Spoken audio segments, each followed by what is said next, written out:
must be some kind of way out of here, said the joker to the thief. Yeah, there's too much confusion. I can't get no relief. Hey, my name is Josh Steffler. I'm with Freedom Free for All Community Access Television, your local news, and we are ChangeVictoria.org. I'm here with Rankin of the NDP Victoria MP. That's right. Thanks, Josh. Just a few questions. We were talking about pension reform and stuff. One person asked about the $170 million payment on interest from the national debt, and that's paid daily. Do you know the Bank of Canada Act and how we have the ability to print debt-free money? Would you support a debt jubilee to eliminate the fraudulent debt, or call it an odious debt, and put it back on the political parties that borrowed this money for their own interests rather than for the national interest, so that we can, that $170 million a day could go to pensions, could go to infrastructure, could go to all of the things that Canadians want rather than interest on a fraudulent debt. You see, I don't accept the premise of your question, although I do appreciate some of the things you're saying. First of all, let me say I'm a huge fan of the Bank of Canada. I think what's happened in the recession, where we saw so many banks go under south of the border, made me confident that they're there to look after Canadians. I don't accept that there's any conspiracy amongst political parties or the like, and I wish there weren't any interest to pay. I wish we had no national debt at all. But I know I'm enough of a Keynesian economist to believe that when austerity doesn't work, that's been the lesson in Europe, it seems to me, for the last while. I think the government of Canada was dragged into spending money, with the Build Canada funds and so forth, in the worst of the recession, and thank goodness that they were, or a lot of our seniors would be even in worse shape than they are.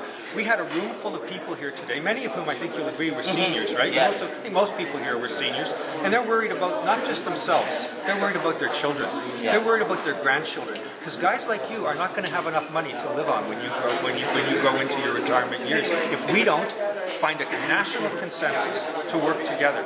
The provinces are on side, unions are on side, the Canadian Association of Retired Persons, and that radical organization, the Canadian Imperial Bank of Commerce, is on side. We got to fix this problem. It's going to be a crisis if we don't come to terms with it. It's not a partisan issue. It's not a partisan issue. We need a national consensus to work on it. That's why the leader of the opposition is here, to begin the dialogue. I'm starting a national tour. I'm going to hear from people from coast to coast to coast, and I'm hoping that we can make a difference. Okay, next question. Like geopolitics, I want to talk about Syria. There is a looming war coming, and I'm concerned that when Canada got involved in Libya, that we will continue that pattern and get involved in Syria. I don't have that concern. I don't have that concern at all. I think our efforts have been primarily humanitarian in nature in Syria. No one dabbles in the Middle East, as you'd be the first to agree. But, we have a crisis there. There's 1 million people displaced. The refugee camps in places like Turkey and Lebanon in particular are overflowing. We're visiting a crisis not just from Syria, but on the neighboring countries as well. Canada has had a proud history of peacekeeping. Canada has been there when people need it. And, I'm sure you've contributed, I've contributed to the Syrian aid effort. We've got to do more as a country, got to do more as an international community. But I don't see us in the military capacity making, I think we were very clear, the Prime Minister was very clear, the Minister of National Defense, Minister of Foreign Affairs, all clear. There's no military engagement contemplated in that. Not yet. So you you say not yet, I don't believe it. You wouldn't get us involved? Oh, is he been waiting? One more, just one more question. With the investigation into would you support a new independent investigation into 9/11 with subpoena powers to support the 24 Canadian victims that died in the World Trade attacks and all of our soldiers? And I'm not taking any position on 9/11. It's an event that happened in a different country and their legal system. I'm a lawyer by profession. I have no ability to do issues in a foreign land under the domestic laws, the international laws. It's the United States that has that jurisdiction.